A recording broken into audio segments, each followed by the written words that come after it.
Welcome back. What I'm going to go through today is low ticket offers, okay, for your coaching business and some different things that you could potentially look at in order to boost your revenue without sending more and more time into your business. I know not everybody wants to build a 7-figure business. So if that's you, okay, and you just want to boost your income without spending more time into your business, these are some options that you've got. I'm going to go through the pros and the cons and talk to you about my personal experiences with trying to run these or trying to help clients run them as well. I've not personally tried all of this, but I have been asked by clients to help them implement every single one of these. So I've seen the pros, I've seen the cons, and I've seen the work that goes in to making them successful.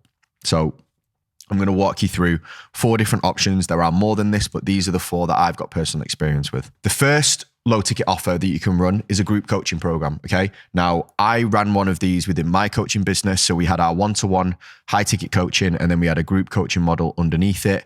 We got up to a point where we were selling 300 spaces on this program at £150. So it was very, very profitable for us. We made a lot of money. We also made a lot of mistakes with it. And this is probably the one that I have the most personal experience in running myself, okay?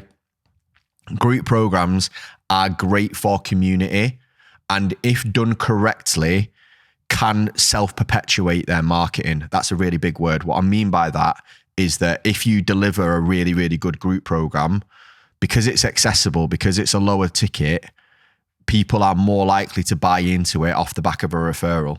Okay. So if you do an amazing job with a group program, the community is brilliant, and you build that vibe, it can grow on its own almost. All right. That's a potential that it's got. Okay.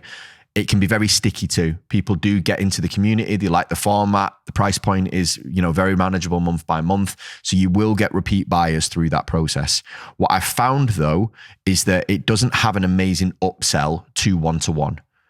People do think that, I'm going to launch a group program and then I'll upsell lots of people into my one-to-one.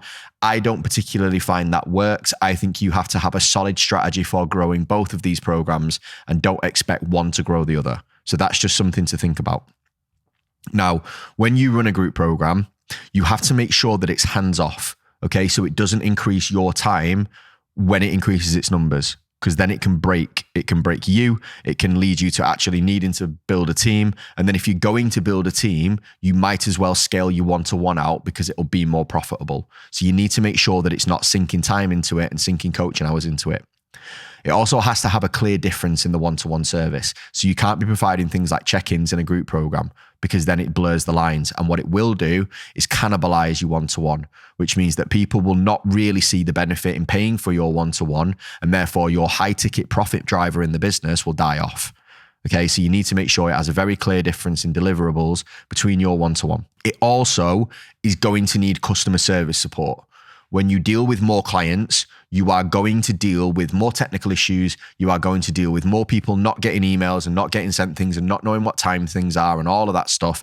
You are going to definitely want someone in the business that can handle all those requests, because they will peck your head in. And if you're not from Manchester, that means that it's going to basically just annoy you to the point where you won't want to run the program anymore. And that will get worse and scale as the numbers grow. So again, you'll be in a position where you're dreading making more sales in your program because you don't want to handle the customer service elements. So those are some key things to consider. However, done correctly, group programs can be really fun to run. They can build amazing communities that, if you get the right people in, can be really enjoyable to be a part of. And they can be very, very good long-term solutions to a low ticket problem. The second thing you can run is an online course. And this is something that I've done more business to business, but I did run nutrition courses as well. In my fitness business, we had a nutrition course that people could sign up to and learn more about nutrition to apply for themselves. One of the issues with this is that it has to be based around education, and education is quite difficult to sell and market. You have to be very specific with the result they're going to get out of it and how that's going to improve them. So with every program that you sell as a coach, you're going to have to think about the transformation that it gives to your client. So you need to be aware of selling the course as a specific outcome that's going to allow them to achieve a specific goal. Selling education is rough, okay? And it will require a lot of marketing and a lot of effort to get off the ground if you don't do it correctly. Now, one of the good things about a course is the zero fulfillment. Okay, you don't have to speak to anyone. You don't have to deal with anything. All you have to do is give people access and they can crack on. Okay, which is great. Technology can pretty much run the whole thing, which means that once you've set it up once, you're good. Okay, and it can be spread over like 12, 16, even 6 months if you wanted to, which means that, you can get a good client lifetime out of it. The difference is that unless you're solving a big problem, you're going to be, limited on price point with it, which is fine. But then you're going to want to make sure that you get people consistently buy in, which means you have to consistently find new customers and you have to make sure that there's new people coming into your audience and that the course is really something that they want. So you get that movement of, people buying it. Or you need to make sure that you constantly refresh, update, and continue the course further on so that you get repeat buyers. So there is kind of a content demand on it that you need to keep up with. However, if you are a coach that likes delivering content and is, educational and likes delivering trainings and stuff like that, it can be a really good model. The third model is like a membership portal, okay, or membership access, where you can upload things like workouts, recipes, guides, that kind of stuff. Again, it's extremely scalable. It can handle as many clients as you can throw at it, as long as your software can take it. I'd be hard struck to think you'd find software that couldn't take the amount of numbers that you'd need. But it has to be good. It's very easy. There's a low barrier to entry for people setting up a membership product. It's a WordPress site, a payment portal, and content. Okay, so anybody can do it, which means that yours has to stand out. Yours has to be at a high level. You have to have really good trust and buy-in with your audience for them to pay for a membership for content that you create. Your content has to be incredibly good and the free stuff has to be very, very good so that they see the value in paying for further content. Okay, so there's a skill level required to pull this off. Not everybody can do it. However, if you have really good content and you have really good audience buy-in, it's something that can really, be a scalable process without you having to spend a lot of time. One of the things you may need for this is back-end tech support. If it's a web portal or if it's a piece of software that you're running this off and you're constantly uploading new content, there's always a chance that things might break and things like that. So you're going to need back-end tech support and you're probably going to need some content editing support for the amount of volume that you'll be putting out.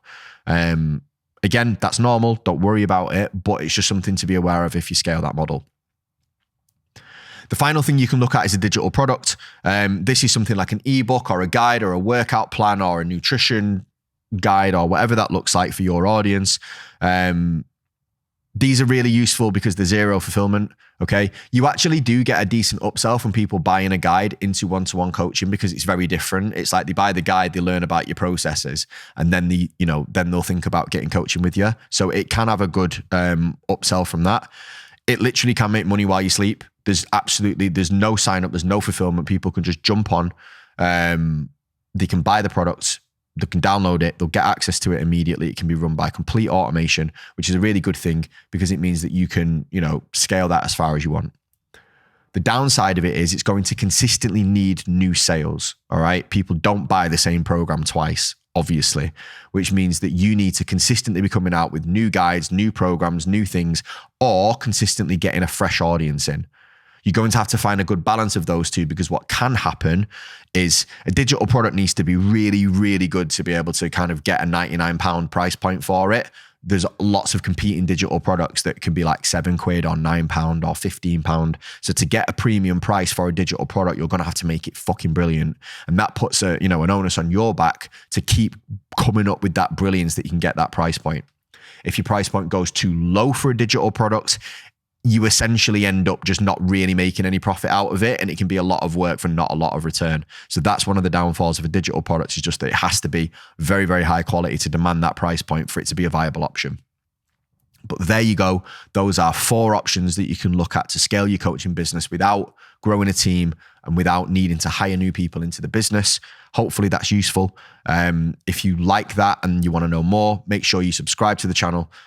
Make sure that you kind of leave a comment, ask any questions that you want about any of these models. And if you found it helpful, please share it to somebody that you know, because it could also help them too.